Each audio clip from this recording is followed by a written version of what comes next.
Bonjour à tous et bienvenue dans cette nouvelle vidéo où je voulais vous parler un peu des tensioactifs.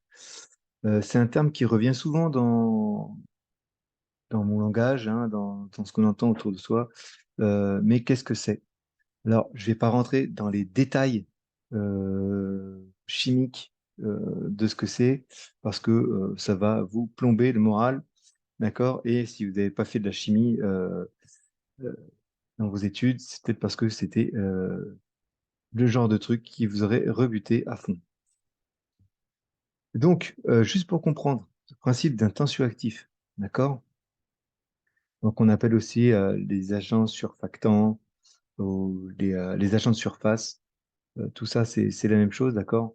Ce sont des molécules qui ont deux parties, d'accord? Il y a un parti où on va dire une partie basse, un qui va être hydrophile, donc va être soluble dans l'eau, et un qui va être lipophile, donc qui va être soluble dans le gras, dans l'huile, par exemple. D'accord? Le principe d'un tensioactif, c'est que quand vous faites un mélange, lui, il va pouvoir connecter une molécule d'eau et une molécule d'huile, par exemple, et faire en sorte qu'ils restent ensemble et qu'ils ne se déphasent pas. Voilà.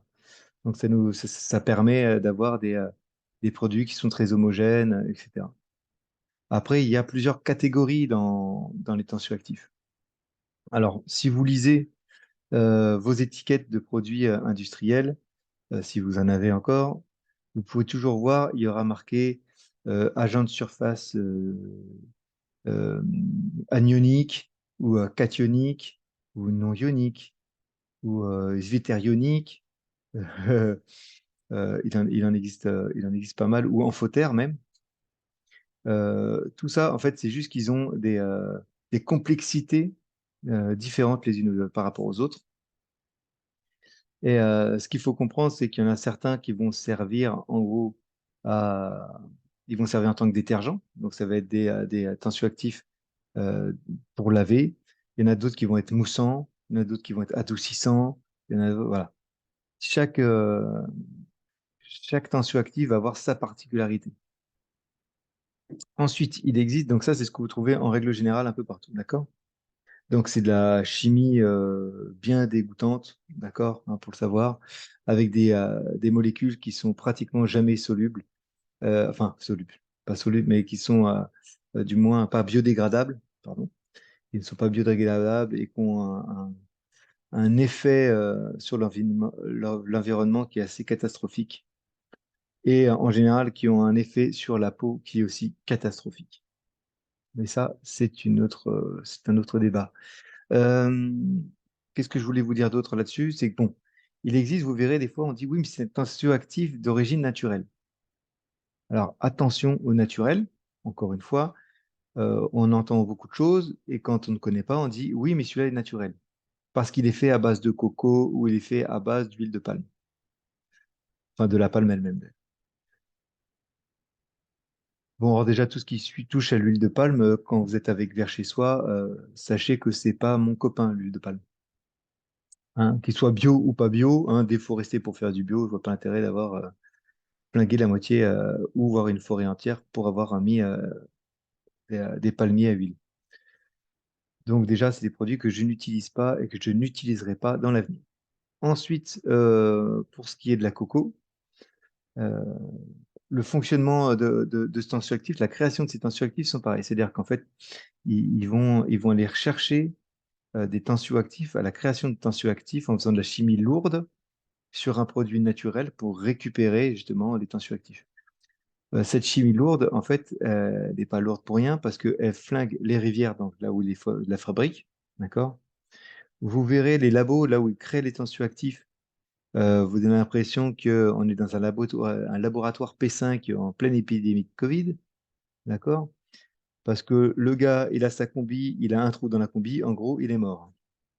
Donc voilà, c'est des trucs c'est d'origine naturelle. Certes, le produit de base l'était, mais la fabrication de ce tensioactif est dévastateur.